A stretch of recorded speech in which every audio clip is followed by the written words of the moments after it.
का स्वागत करूं इसलिए कि आपकी परमात्मा में आपकी उत्सुकता है, इसलिए कि सामान्य जीवन के ऊपर एक साधक के जीवन में प्रवेश करने की आकांक्षा है, इसलिए कि संसार के अतिकृत सत्य के पाने की प्यास है। सौभाग्य उन लोगों को जो सत्य के लिए प्यासे हो सके। बहुत लोग पैदा होते हैं, बहुत कम लोग सत्य के लिए प्यासे हो पाते हैं। सत्य का मिलना तो बहुत बड़ा सौभाग्य है, सत्य की खोज प्यास होना भी उतना ही सौभाग्य है। सत्य ना मिले तो कोई हर्ज नहीं, लेकिन सत्य की प्यास ही पैदा ना हो तो बहुत बड़ा हर्ज है। सत्य आदि ना मिले तो मैंने कहा कोई हर्ज नहीं। मैं चाहता और हमने प्रयास किया था, सम किए थे और हमने आकांक्षा की थी।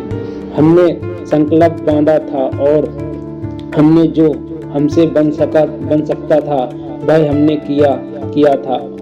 और यदि सत्य न मिले तो कोई हर्ज नहीं, लेकिन सत्य की प्यास ही हमें पैदा ना हो तो बहुत जीवन दुर्भाग्य से भर जाता है।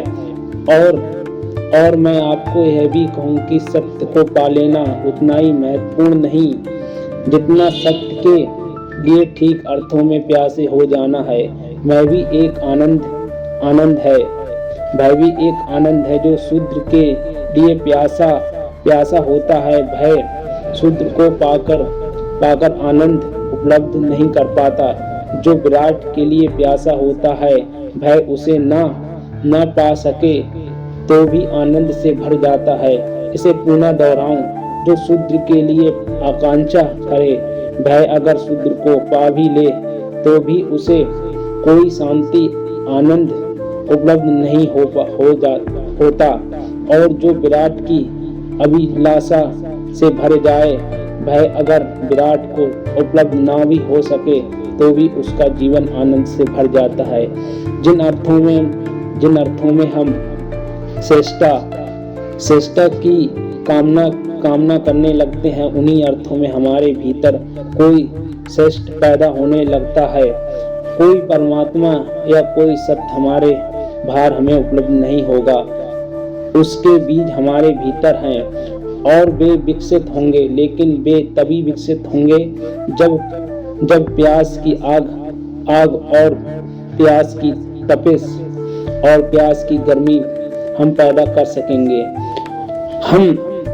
मैं जितनी श्रेष्ठ की आकांक्षा करता हूँ, उतना ही मेरे मन के भीतर छिपे हुए बीज जो विराट और श्रेष्ठ बन सकते हैं, वे कंपित होने लगते हैं और उनमें अंकुर आने की संभावना पैदा हो जाती है।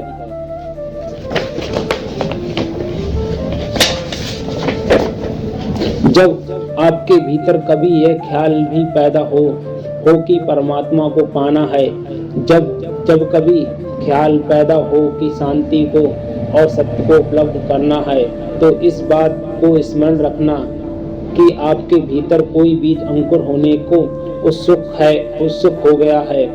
इस बात को स्मरण रखना कि आपके भीतर कोई दबी हुई आकांक्षा जाग रही है।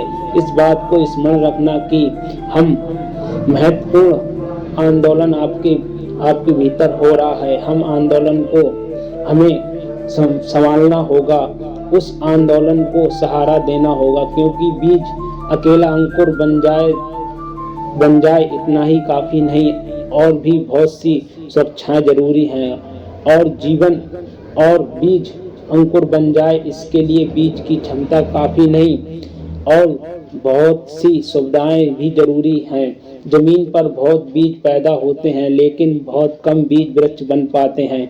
उनमें क्षमता थी विकसित हो सकते थे और एक बीज में फिर करोड़ों बीज लग सकते थे।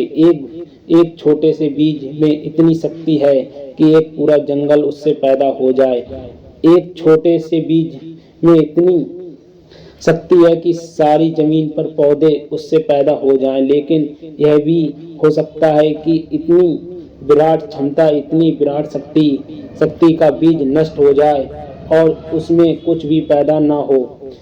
एक बीज एक बीज की यह क्षमता है कि मनुष्य की तो क्षमता और भी ज्यादा है। एक बीज से इतना बड़ा बड़ा विराट विकास हो सकता है। एक पत्थर के छोटे से टुकड़े से अगर अणु को विस्फोट कर कर लिया जाए तो महान ऊर्जा का जन्म होता है, भौत शक्ति का जन्म होता है। मनुष्य की आत्मा और मनुष्य की चेतना जो अणु है, अगर वह विकसित हो सके, अगर उसका विस्फोट हो सके, अगर उसका विकास हो जाए, तो जिस शक्ति और ऊर्जा का जन्म होता है उसी का नाम परमात्मा है। परमात्मा को हम कहीं नहीं पाते हैं, बल्कि अपने ही विस्फोट से, अपने ही विकास से जिस ऊर्जा को हम जन्म देते हैं, जिस शक्ति को उस शक्ति का अनुभव परमात्मा है, उसी की प्यास आप में है। इसलिए मैं आपका स्वागत करता हूँ।